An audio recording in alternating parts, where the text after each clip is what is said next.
So then there's this. You got this company, Skyline CDL School out of Washington, was allegedly mailing wads of cash, each labeled with student's date of birth, to an independent truck driving tester. Okay, those are probably certified to the state, which I do not agree with. I think you should have someone at the DMV do the testing. Okay, in order to secure passing grades for unqualified drivers. I mean, if you look at this, there's like $520, $525, $530. I mean, and it obviously was cash, right? So here's my thing. This has been happening all over the country. We had like a news story. I think it was out of Massachusetts, a month or two ago, about this same situation, bribery. And come on, drivers, it's been going on for a lot longer than now. But now things are getting called out. Things are freaking getting called out right now. All right, and the chickens are coming home to roost. But here's the thing: we need convictions, and we need policies to be strengthened. As the executive order from old Trumpy Trump says, common sense rules. Okay, this is the reason why you have accidents. This is the reason why you don't, you can't speak no English, you can't drive. Give me some money, I'll give you a CDL anyway. I want you to take a look at this. This is out of Texas. NOOA, I think that's National Owner Operators Association. I'm kind of familiar with them. They're like big on X. I think I've seen them on Facebook too. But they went and got some records from Texas with what do you call it? Freedom of Information Act, right? And I think these numbers are crazy. Non-domicile CDLs throughout the years from 2015 to 2014. 2015, 45. 2016, 46. 2017, 18. 2018, 6. 2019, 25. Then it jumped up in 2020, 374. 2021, 610. 2022, 458, 2023, 863. But look at this. 2024, last year, 3,673.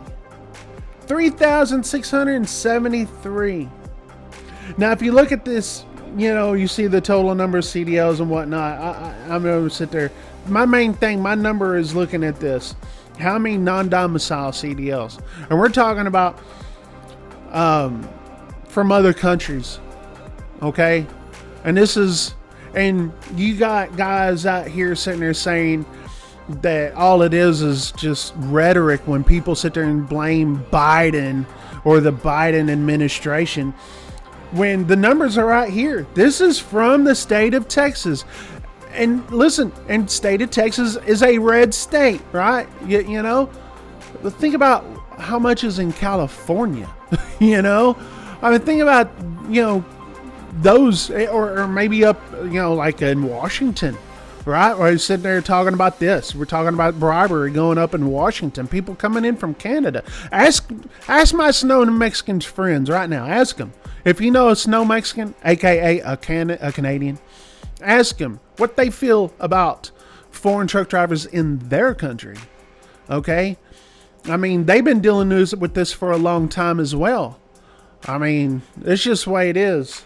So, I mean, this stuff has got to stop. So this is the reason why I'm not stopping.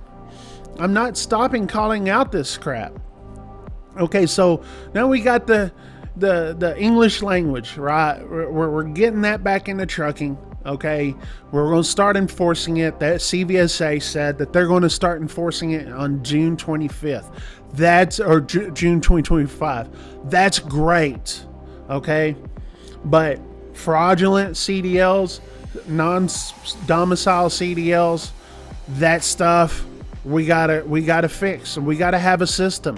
We can't. And then the bribery. This is an easy fix.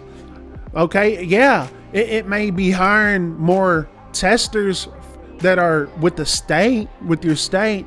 But if the FMCSA says, okay, we cannot allow state testers to be like independent, right? They have to be not just approved by the state and by DOT, they have to work for them, okay? And listen, even though we have fraud in the government, and even though we have fraud underneath the table, I guarantee you it's less likely to happen. I remember when I got my CDL back in 2002, I went through a state tester who worked with the DMV. And listen, I didn't know that person. Person got in the truck, okay, with me, and it was by the book, right? I had to, you'd have to, stop right before a line, couldn't shift a gear over railroad tracks, and they'd make sure you wouldn't hit a curb and all that kind of stuff.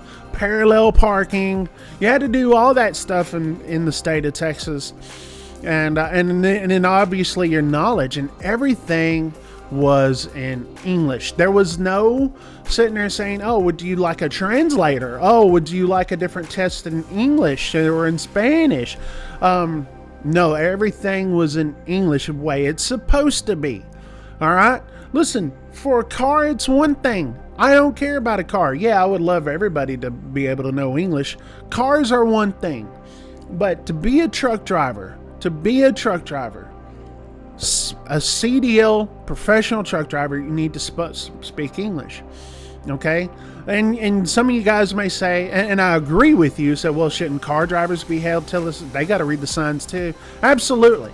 But reading signs is only part of it, right? I mean, when you're dealing with 80,000 pounds, you really need to know the signs, but you also need to communicate with the chicken coop, the DOT officers and all that sort of stuff.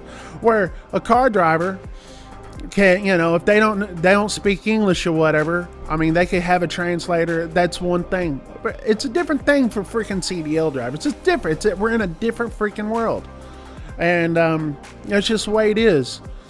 And here's another problem that we have: people getting these CDLs and using these bribes or whatever, and getting non-domicile CDLs. A lot of them don't even have a legit CDL from their country that they're from. They just come over here because, hey, they just got out of their Subaru or their Nissan, whatever the crap they're driving in their country. They're coming over here and getting in a freaking Volvo.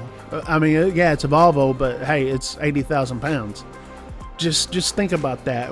Think about that when you get mad at me for getting on my high horse and sitting there and just talking about it. Okay, so yeah, bribery going on. Listen, maybe I should have been in a different business, right? If I was shady, I'd be doing this. I like, doggone. How much money can I make in one day? Anyways, thanks for guys watching Bonehead Truckers.